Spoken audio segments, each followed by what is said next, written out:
Hey guys, Inder this side from 24/7 everything. Hope you all are doing great. We are again back with another video and this time it's on Asus Zenfone Max Pro M1. So in this particular video, we'll be going to do the review part of the .os version 5.0.0. That's a custom ROM with the G app. So let's begin with that. So on my phone screen, you are able to view that this is a .os version 5.0.0 or 5.0.0 with the Android 11 version. And apart of this, the build date is of February 11th and so on. There is a mismatch, like they haven't provided the security patch related section, but it is coming with the February 2021 security patch.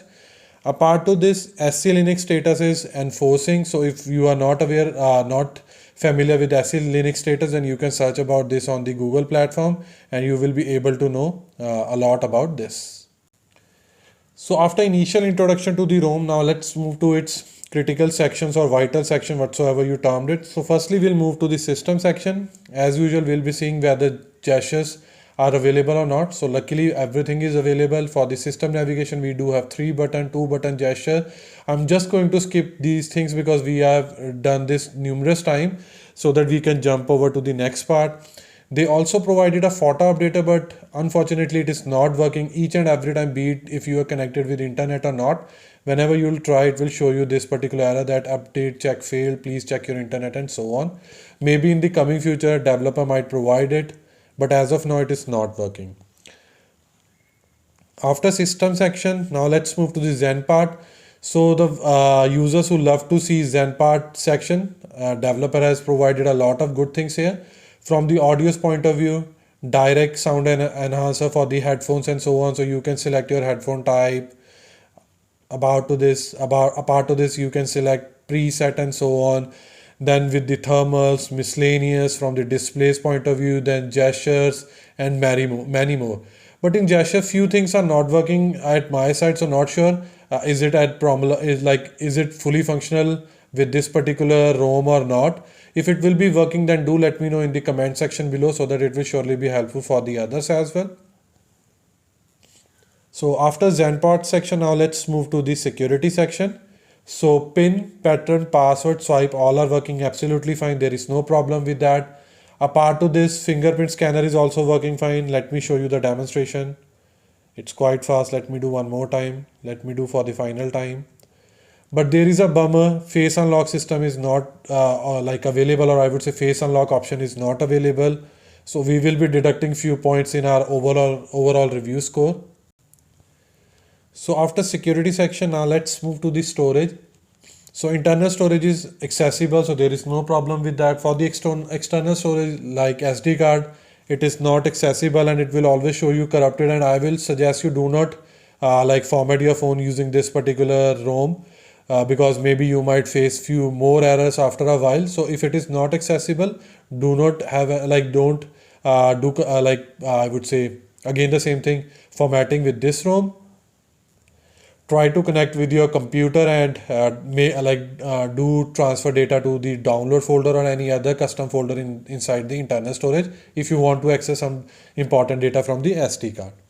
Apart of this, USB preferences are working absolutely fine, be it for file data transfer to or from PC to mobile or mobile to PC and so on. After storage, now let's move to the sound.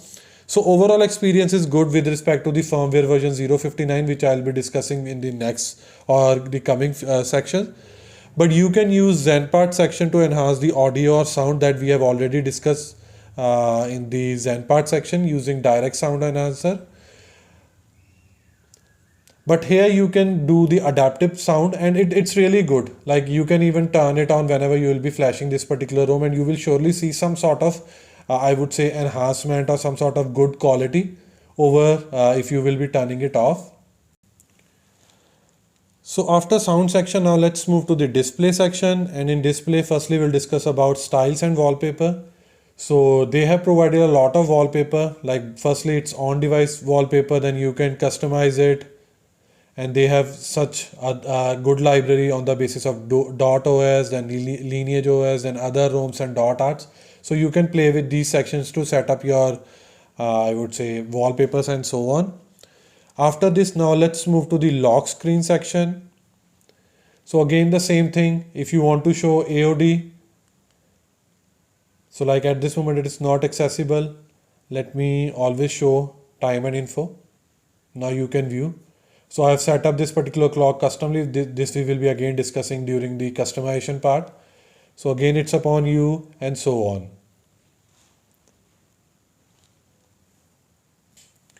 Then we have double tap to wake on.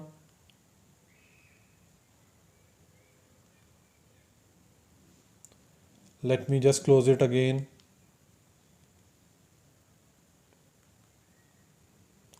So sometime it does show some sort of latency in terms of double tap. Maybe I might be doing it wrong. So let me try one more time.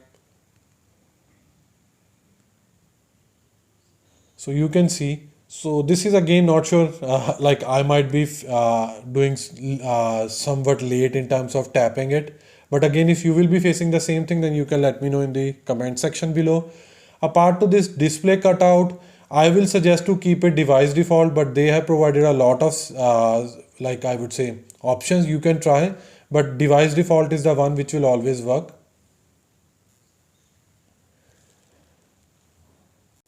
And after that, theming section where we'll have accent colors. So let me change it to green and you will see that it has been changed to green.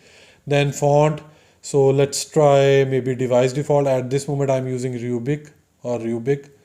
So device default is this one. So let me just change it to Rubik and accent color to the, okay, let's keep it green. And icon shape, I have selected my favorite one, that is teardrop, but you can select maybe pebble. And now you can see everything will be changed accordingly. But let me change to my favorite one, teardrop. So after display section, I'll discuss about the battery. So firstly, we'll be going to the charging time metrics and so on. So it took nearly about 3 hours and 4 minutes to fully charge my phone from 0 to 100%. And this time I was using Asus own charger, but with a separate cable. Let me show you that as well. So you can see now again I have switched to the like original Asus charger, which I have like stopped using a year ago, but the one which I was using as an compatible charger, so that was somewhat broken or was not working properly, so I just switched back. But now I am using a custom cable. So again I will suggest you to buy some standard or good quality USB I would say cable to charge your phone along with your Asus charger, and see whether it is optimal at your side or not. But at my side, I'm pretty satisfied with this particular part, like charging a 5000 ampere battery within, I would say, in 3 hours and 5 minutes and so on. So let me keep this aside. Now we'll talk about battery drainage or ideal battery drainage. So again on day one, I have seen like 7 to 8% of battery was drained over a span of 7 to 8 hours. Then on day second, 10 to 11% of battery was drained over a span of 11 to 12 hours. So all in all, you can term it as like 1% battery will surely be draining every 1 hour or per hour and so on. Now let's discuss the battery consumption with respect to gaming. So I've just opened the Call of Duty. So again, if you are familiar with my videos, then you know that I usually like do the analysis by playing the 1 hour of gameplay for 2 to 3 different times, and then I come to the average consumption and so on.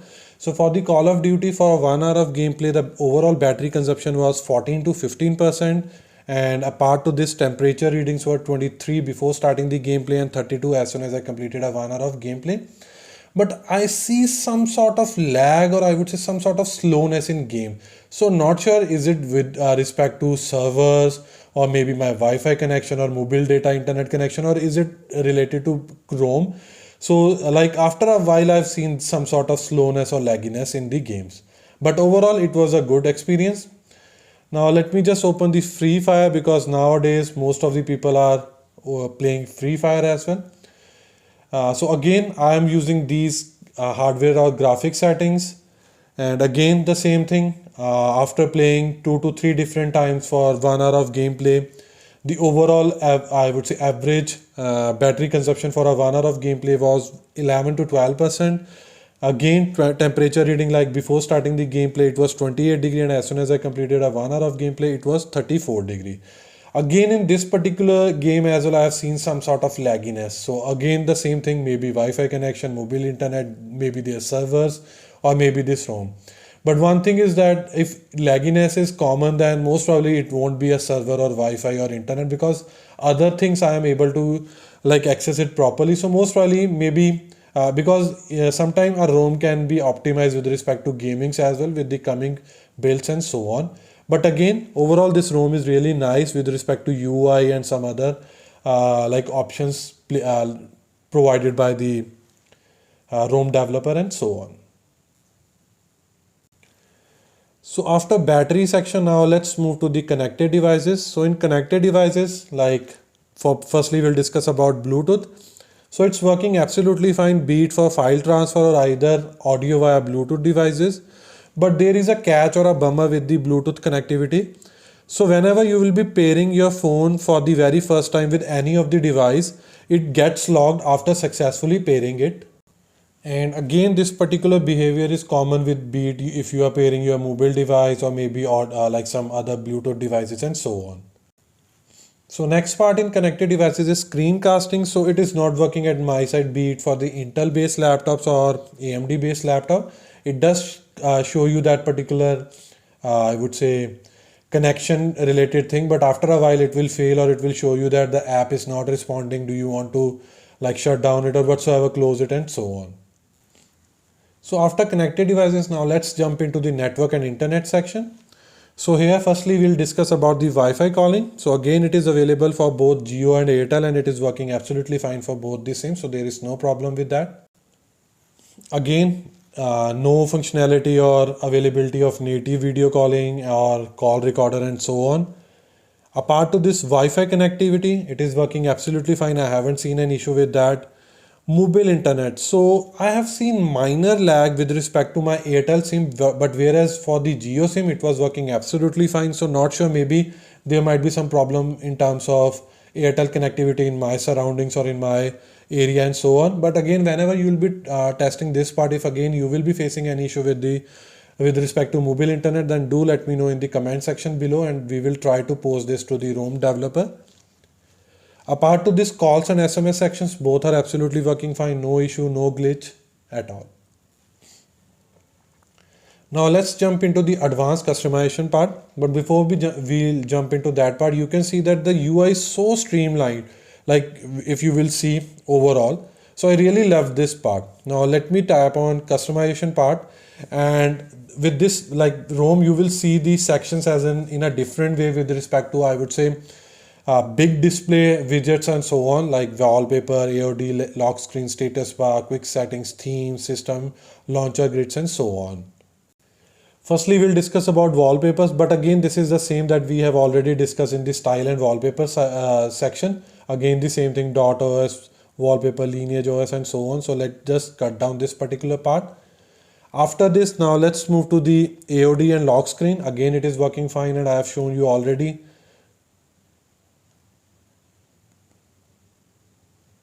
So it is working fine. Like I have just switched on the switched off the AOD, but it is showing whatsoever I have selected. So after this, now let's move to the status bar section.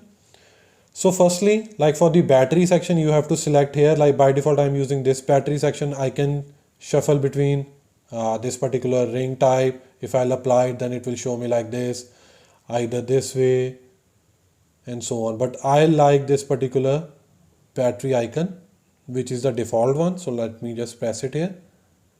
And afterward, you can see percentage style. Do you want to show outside, inside? Then in quick settings, you can even show like it will be showing you that what is the estimate and so on. So you can see a lot of things there as well. And then clock customization, you can see, do you want to show clock or not? So at this moment I am enabling, that's why it is showing. If I'll disable it, then it will hide it. Again, enabled it.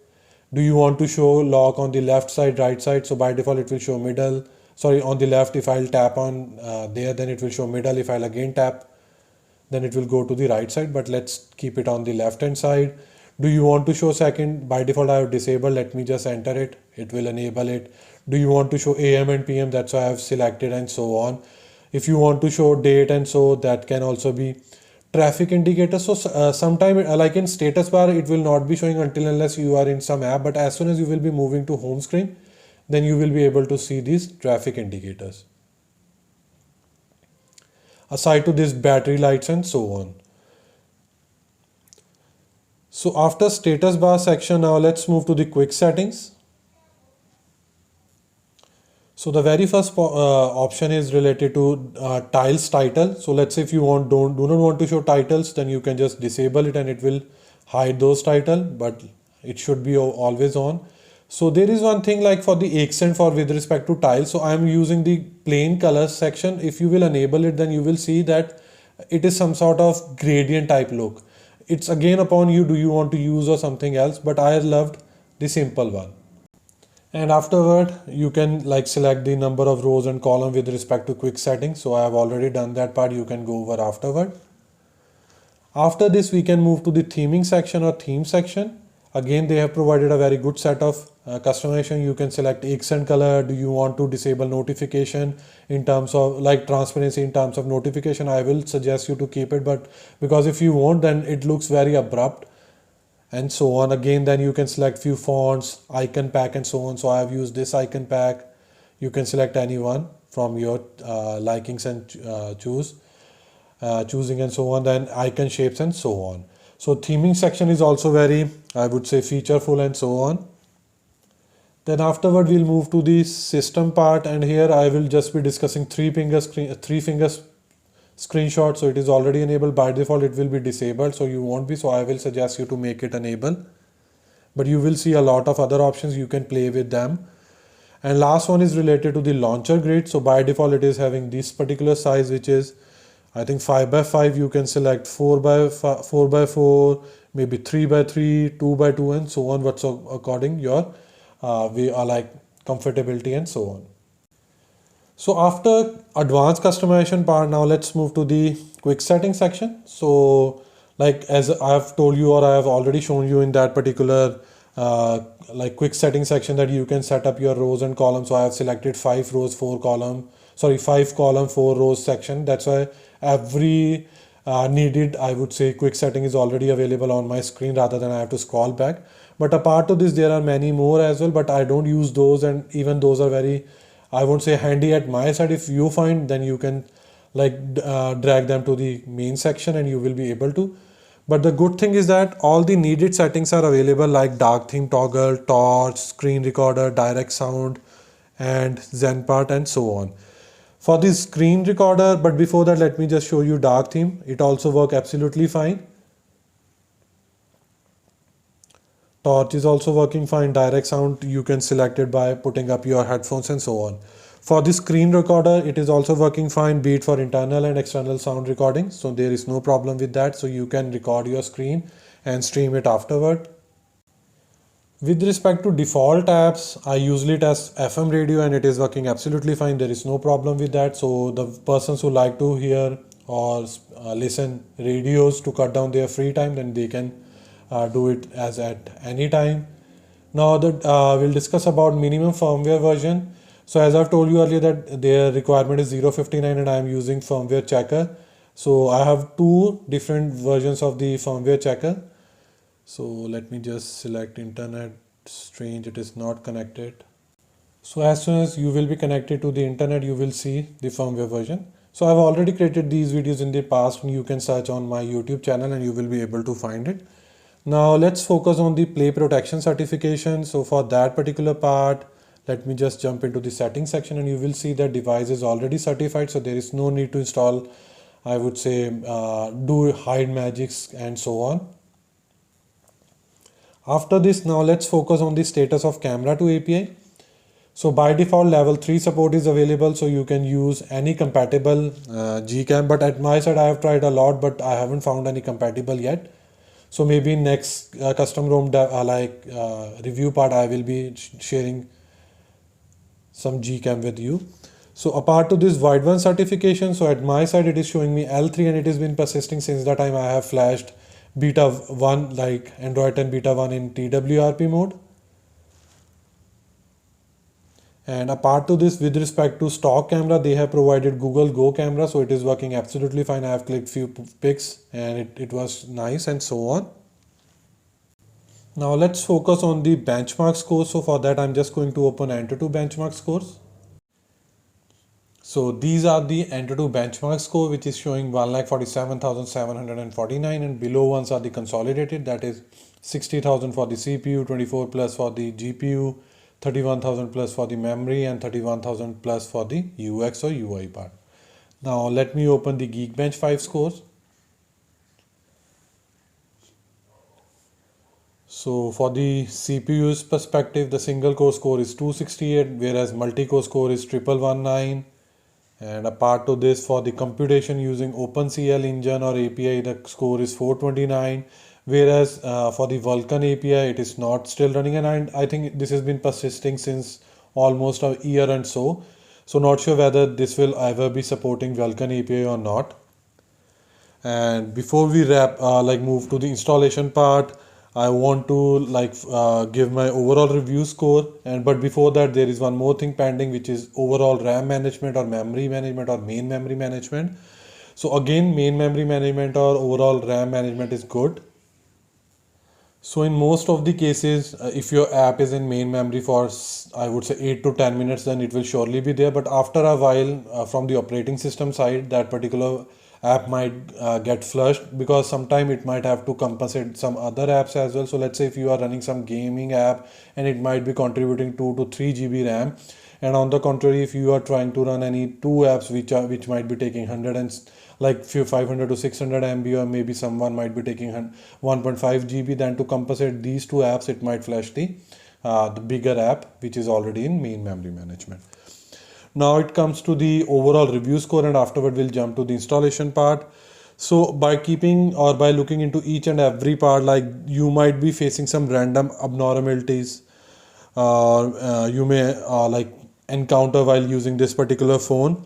But my overall review score is with respect to good, I would say nice UI or good UI, and some missing features like face unlock is not available, and a little bit battery drainage is more. But again, now this phone is almost 2 years or more than that, so battery drainage is, I would say, considerable. But ROM developers can somewhat optimize so that if it cannot so that it should be if it is draining, then at least 1% every 2 or 3 hours rather than 1% every per hour or 1 hour.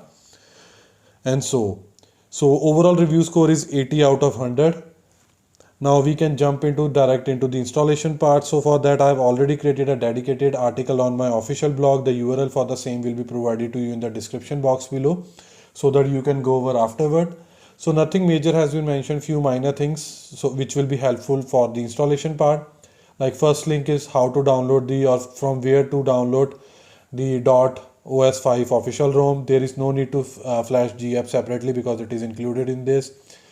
If you want to root your phone, then you can use Magix version 20.1, or I would say 21.4 normal version. So this I have already tested and it is working absolutely fine. Let me show you by Magix Manager as well. So it is already installed 21.4. The latest version, that is 22.0, is already released, I think 1 or 2 days back, but I haven't tested yet. That's why I'm suggesting 21.4 as of now. Afterward, there are a few prerequisites like backup your data for the safer side, charge your phone's battery for at least 80% or more, 50% or more, but I always recommend 80% or more. Then minimum firmware version required is 0.59. Your phone's bootloader should be unlocked. If you are not aware, then you can follow this particular video.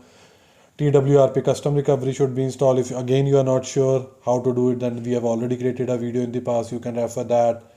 Finally, the installation of .os 5.0 official ROM using TWRP. Format data, then wipe cache, Dalvik data system vendor partition is optional.